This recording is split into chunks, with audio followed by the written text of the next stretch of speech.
हमारे मुल्क में हर त्योहार को मनाने के अपने अलग अलग तरीके हैं। जितनी रियासतें उतनी कहानियां।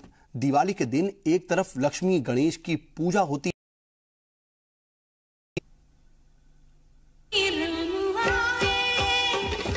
दिवाली के त्योहार के दौरान अमावस्या के दिन काली पूजा को मनाया जाता है। भारत में दिवाली के दौरान अमावस्या तिथि पर ज्यादातर लोग जब लक्ष्मी जी की पूजा करते हैं, तब बंगाल, उड़ीसा और असम में दिवाली के दौरान लोग काली की पूजा करते हैं। काली पूजा के लिए आधी रात का वक्त मुकर्रर किया जाता है, जबकि लक्ष्मी पूजा शाम के वक्त ही कर ली जाती है। बंगाल के अलावा असम, मणिपुर और त्रिपुरा जैसे रियासतों में भी दिवाली के दिन काली पूजा की जाती है। हमारे यहाँ काली पूजा जो बंगाल में है, सारा लोग काली पूजा ज़्यादा मानते हैं कि उसका महत्व ज़्यादा है, क्योंकि वहाँ देवी पीठ भी है, तो क्या नाम काली घाट है, दक्षिणेश्वर है, जो प्रभावित है। सारा बंगाल में ही पूरा पूजा होता है। बंगाल के बाहर में भी है।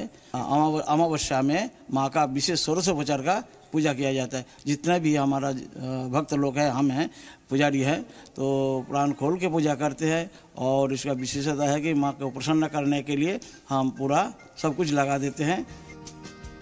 हिमाचल की दिवाली रिवाज के मुताबिक बुढ़ी दिवाली मुल्क भर में मनाई जाने वाली दिवाली के बाद पड़ने वाली पहली अमावस्या से शुरू होती है। ये त्योहार ढोल नगाड़ों के बीच जानवरों की कुर्बानी देकर देवी देवताओं की प्रार्थना करने, फोक गाकर मनाया जाता है। इस दिन सैकड़ों बकरियों और भेड़ों की कुर्बानी दी जाती है। रिवाज के मुताबिक जानवरों, खासकर बकरी रखने वाले गांव के लोग अपने जानवरों को पास के मंदिर में ले जाते हैं, जहां त्योहार की पहली रात कुर्बानी दी जाती है और देवी देवताओं की मूर्तियों के आगे जानवरों के कटे सर पेश किए जाते हैं। इसके बाद जानवरों की लाश को घर ले जाकर पके हुए गोश्त को प्रसाद के तौर पर खाया जाता है। दुनिया की सबसे अच्छी दिवाली अमृतसर में वाक़े स्वर्ण मंदिर में मनाई जाती है। यहाँ गुरुद्वारे को ऐसा सजाया जाता है जैसे कि आसमान के सितारे जमीन पर उतर आए हों। यहाँ पर भी शुमाली हिंदुस्तान की दूसरी रियासतों की तरह ही लक्ष्मी पूजा की जाती है। साथ ही जमकर आतिशबाजी भी की जाती है और दीपावली का त्योहार मनाया जाता है। महाराष्ट्र में दीपावली का सेलिब्रेशन 4 दिनों का होता है। पहला दिन वसु बरस कहा जाता है। इस दिन आरती गाते हुए गाय और बछड़े का पूजन किया जाता है। धनतेरस के दिन को महाराष्ट्र में कारोबारियों के बही खाता पूजन के लिए खास माना जाता है। उसके अगले दिन नरक चतुर्दशी पर सूर्योदय से पहले उपटन कर नहाने की रिवायत है। नहाने के बाद पूरा कुनबा मंदिर जाता है। चौथे दिन दिवाली का त्योहार मनाया जाता है। इस दिन माँ लक्ष्मी की पूजा की जाती है। साथ ही करंजी, चकली, लड्डू, सेव का लुत्फ उठाया जाता है। जनूबी हिंदुस्तान के तमिलनाडु में दिवाली के एक दिन पहले यानी नरक चतुर्दशी को खास तवज्जो दी जाती है।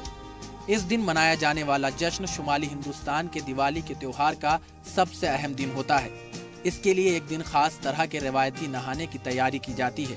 सुबह सभी अपने घर का आंगन साफ कर और धोकर रंगोली बनाते हैं। इस दिन नए कपड़े पहनने और मिठाई खाने का रिवाज है। जनूबी हिंदुस्तान में दिवाली से जुड़ा सबसे अनोखा रिवाज है जिसे थलाई दिवाली कहा जाता है। इस रिवाज के मुताबिक नए शादीशुदा जोड़े को दिवाली मनाने के लिए लड़की के घर जाना होता है, जहां उनका शानदार इस्तकबाल किया जाता है। इसके बाद जोड़ा घर के बड़े लोगों का आशीर्वाद लेता है। फिर वो दिवाली के शगुन का एक पटाखा जलाते हैं और मंदिर जाते हैं। हरि अनंत हरि कथा अनंता, कहाँ ही सुना ही बहुविधि सब संता। मतलब भगवान अनंत हैं, हरि अनंत हैं और उनकी अनंत कहानियां हैं। जानने वाले उसे अलग अलग तरह से कहते और सुनते हैं। ठीक उसी तरह जिस तरह हमारे देश में अलग अलग तरीके से भगवान की पूजा होती है, दिवाली मनाई जाती है। नोएडा से जी सलाम के लिए राजन कुमार झा की रिपोर्ट।